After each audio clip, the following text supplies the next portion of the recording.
کہ اب پچھلے جو معاملات ملک کے چل رہے تھے وہ سارے ایک طرفہ طور پر ختم ہو گئے، ابھی ایک نیا ایشو سامنے آ گیا۔ ناظرین، بات میں جو یہاں کرنا چاہ رہا ہوں، یہ میں نے پچھلے 3 اور یہ چوتھا یہ حادثہ اس کی جو آپ کے سامنے بات کی ہے، اس بات کرنے کا مقصد کیا ہے؟ کیونکہ ہمارا پروگرام ہے باتیں کھری کھری، تو کھری کھری بات یہ ہے کہ یہ جتنے بھی حادثات ہو رہے ہیں، پچھلے جو 3 حادثے ہو چکے، ان کو 2016 سے لے کے 2020، آخری حادثہ دسمبر 2016 میں ہوا تھا۔ ان حادثات کے بعد ہر مرتبہ ایک جو کمیٹی بن جاتی ہے، ایک جو ہے وہ ٹیم تشکیل دے دی جاتی ہے جو انویسٹیگیشن کرتی ہے۔ اچھا، وہ انویسٹیگیشن کب کمپلیٹ ہوتی ہے اور انویسٹیگیشن کو کس کے سامنے پیش کیا جاتا ہے، اور انویسٹیگیشن کے بعد کیا فائنل رزلٹ نکل کر آتا ہے کہ یہ حادثہ کیوں کر پیش آیا۔ اب جس طرح سے کہا جا رہا ہے کہ اس حادثے کے متعلق کہ جناب دونوں انجن فیل ہو گئے، یکدم دونوں انجن فیل ہو گئے، جبکہ عینی شاہدین بھی بتا رہے ہیں کہ جہاز کو اڑتے ہوئے دیکھا گیا، اور پائلٹ کا جو بیان جو ہے وہ جو اس کا ریکارڈ ہوا ہے، جو اس نے جو ہے civil aviation authority radar system پر جو اس نے بات کی ہے کہ جی لینڈنگ گیئر کی پرابلم ہے، تو سوال یہ پیدا ہوتا ہے، ایک طرف جہاز سارے سرٹیفکیٹ لے کے اڑا ہے فٹنس کے، دوسری طرف جہاز صرف لاہور سے کراچی تک آتے ہوئے اس کا لینڈنگ گیئر بھی ناکارہ ہو گیا، اور اس کے 2 انجن بھی جو ہے وہ ایک ساتھ ناکارہ ہو گئے۔ پہلی بات تو یہ کہ 2 انجن ایک ساتھ ناکارہ ہونے کے لیے جو وجوہات بتائی جا رہی ہیں، پرندے، کہ جی پرندوں کی وجہ سے جو ہے پرندے انجن سے ٹکرائے، اس کی وجہ سے دونوں انجن فیل ہو گئے۔ تو میرا سوال یہ پیدا ہوتا ہے کہ جناب تو پائلٹ تو 19 منٹ پہلے ہی اپنے جناب علی ٹاور سے رابطہ کر کے یہ کہتا ہے کہ مجھے لینڈنگ کی پرابلم آ رہی ہے۔ اب اس کے بعد پھر یہ پرندے آ گئے، اور اس وقت اس نے جناب علی انجن کی فیل ہونے کا کوئی ذکر نہیں کیا۔ بہرحال انویسٹیگیشن ہوگی، میں اس چیز کا کوئی ایکسپرٹ نہیں ہوں، کوئی اس کی حتمی رائے دے سکوں، لیکن جو چیز سامنے نظر آ رہی ہے وہ مجھے ایک تکلیف دہ چیز نظر آ رہی ہے، اس کا ذکر میں آخر میں کروں گا۔ بہت تکلیف دہ بات ہے کہ یہ حادثہ کیوں کر پیش آیا۔ اب بات میں یہ کرتا ہوں کہ جناب علی کہ پچھلے جو 3 حادثے ہوئے تھے ان کی ذمہ داران کون لوگ تھے، ان کو کیا قرار واقعی سزائیں دے دی گئی، وہ رپورٹیں کہاں پیش کی گئی، اور وہ کیوں سخت خانے میں ڈال دی گئی، یہ کس کی ذمہ داری ہے، کس کی نااہلی ہے، اور اس رپورٹ کو منظر عام پر نہ ڈالنے کی وجوہات کیا ہیں۔ کیا کوئی کنٹری سیکریٹ ہے جس کو پبلک کے سامنے نہیں لایا جا سکتا؟ جی نہیں جناب، یہ ساری وجوہات جو سامنے نہیں لائی گئی ہیں، اس کی صرف ایک ہی بات عوامی سطح پر ہم محسوس کر رہے ہیں، وہ یہ کہ اصل مجرموں کو چھپایا جا رہا ہے، اور جب تک آپ مجرموں کو چھپاتے رہیں گے، ان کے عیبوں پہ پردہ ڈالتے رہیں گے، ان کے عیبوں کی پردہ پوشی کرتے رہیں گے، اور یہ نقصانات اسی طرح سے ہوتے چلے جائیں گے۔ میرا آج کے پروگرام میں باتیں کھری کھری میں chief justice of Pakistan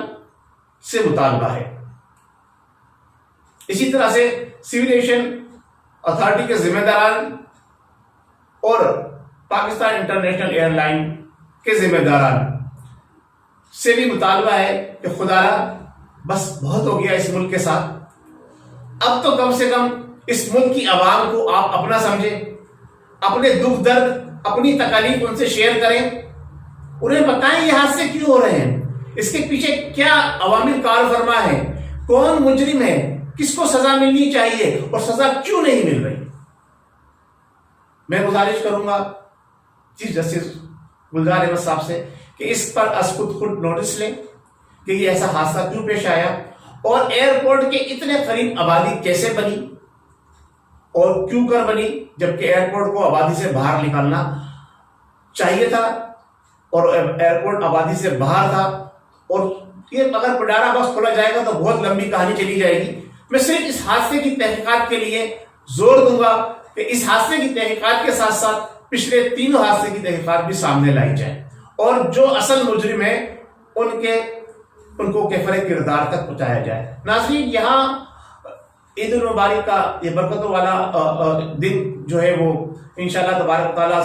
Pakistan کے اندر سنڈے یا پھر منڈے کو ہوگا، تو ہم عید کی خوشیاں منانے کے لیے جس طرح سے میدان عمل میں نکلے تھے، اتنے بڑے لاک ڈاؤن کے بعد اس حادثے نے تمام لوگوں کے دلوں کو جو ہے وہ زخمی کر دیا ہے، اور اب ایسا لگ رہا ہے کہ عید کی جو رونقیں بحال ہونے جا رہی تھی وہ اس حادثے کی وجہ سے سبوتاش ہو گئی ہیں۔ ہر آنکھ جو ہے وہ اشک بار ہے، کیوں کہ ان کے پیارے جو اتنے عرصے سے ان سے دور تھے، ان سے ملنے کے لیے، عید منانے کے لیے آ رہے تھے، لیکن وہ اس حادثے کا شکار ہو گئے۔ ایسے وقت، کڑے وقت کے اندر اگر حکومت نے کوئی ذمہ دارانہ قدم نہیں اٹھایا تو عوام پھر ایک بار اس حکومت کے متعلق یہ سوچنے پہ مجبور ہو جائے گی کہ حکومت واقعی ناکارہ ہے، حکومت فیل ہو چکی ہے، اس کی کسی بھی فیلڈ کے اندر، کسی بھی محکمے کے اندر کوئی گرفت باقی نہیں ہے۔ ابھی چند دن پہلے ہی یہ فرمایا گیا تھا کہ جناب PIA خسارے سے باہر نکل آیا۔ اب اس حادثے کے بعد کیا آپ سمجھتے ہیں کہ کتنا بڑا خسارہ ہوا ہے انسانی جانوں کا، اور کتنا بڑا مالی خسارہ پاکستان انٹرنیشنل ایئر لائن کو ہوا ہے، اور اس کے ذمہ داران کون ہیں، ان کو سزا دی جائے۔ دوسری طرف بات میں کروں گا،